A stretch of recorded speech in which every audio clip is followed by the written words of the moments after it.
warahmatullahi wabarakatuh. Kanduri petani lutung Blang Dalam serentak musim tanam 2020. Setelah 4 tahun lamanya, warga lutung Blang Dalam tidak lagi melakukan kanduri blang serentak. InsyaAllah hasil kesepakatan dalam merapat Forkopimka 18 September 2020 bersama Camat Mane yang baru, Bukhari SA kembali melakukan kanduri blang serentak di Menasah Krumblang hari ini, 19 Oktober 2020. Kanduri Ureo yang dilaksanakan oleh antara Kampung Blang Dalam dengan Kampung Lutung untuk kekompakan. Ketika kamu arti masalah bloknya hanali kesatuan, manyo ka gumpak lagi kamu kabul sama. Kamu kumpul dana dari masyarakat, sabar kampung, sabar desa 5 juta sapo.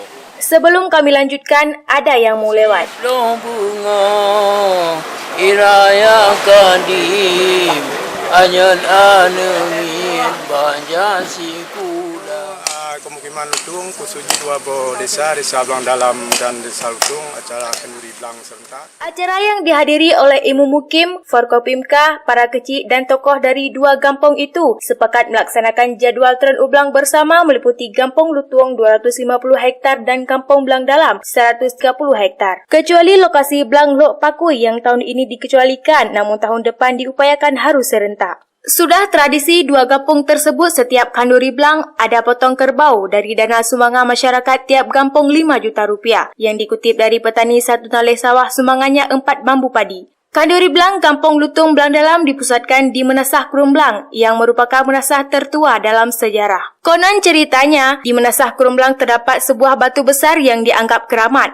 Namun batu seberat 1,2 ton ini masih misterius. Lebih anehnya lagi, sekitar tahun 1956, batu tersebut pernah dipindahkan oleh warga ke pinggir sungai untuk renovasi menasah. Ternyata keesokan harinya batu tersebut secara misterius kembali ke tempat asal, sehingga menjadi heboh dan viral dari mulut ke mulut warga waktu itu. Sejak saat itu hingga sekarang banyak warga setempat menganggap menasah ini keramat. Terbukti banyak warga lokal dan luar kecamatan yang jak pegelah kaoi di menasah peninggalan Tengku Cik Pedada.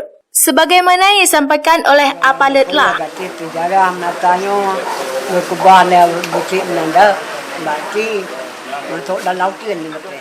Katanya sebelum terjadinya konflik GAM TNI, di Menasah ini tiap malam Jumat ada kegiatan Pehrapai. Namun akibat kondisi daerah waktu itu, kegiatan Pehrapai tidak rutin dilakukan lagi. Menasah Krumblang walaupun jauh dari pemukiman warga, namun masih tetap difungsikan, baik untuk kegiatan tradisi adat dan kegiatan kanduri maulid warga Blang Dalam tiap tahun. Usai acara doa dan yasinan bersama yang dipimpin oleh Tengku Amri, dilanjutkan pembacaan tata tertib Tren Ublang oleh Imu Mukim Mane Sulaiman SA. Peraturan ternak yang digunakan berdasarkan Kanun Mukim Lutung tahun 2012, kecuali ada kesepakatan khusus antar kampung bisa dipertimbangkan. Ada dua hal dalam kanun tersebut. Yang pertama, tidak ada istilah luah blang sehingga peternak wajib menjaganya sepanjang masa. Dan kedua, hari Jumat boleh melakukan kegiatan di sawah hingga batas jam 10 siang, namun wajib hadir ke Jumat. Demikian sekilas info terisi Tren Ublang Kecamatan Mane. Terima kasih. Wassalamualaikum.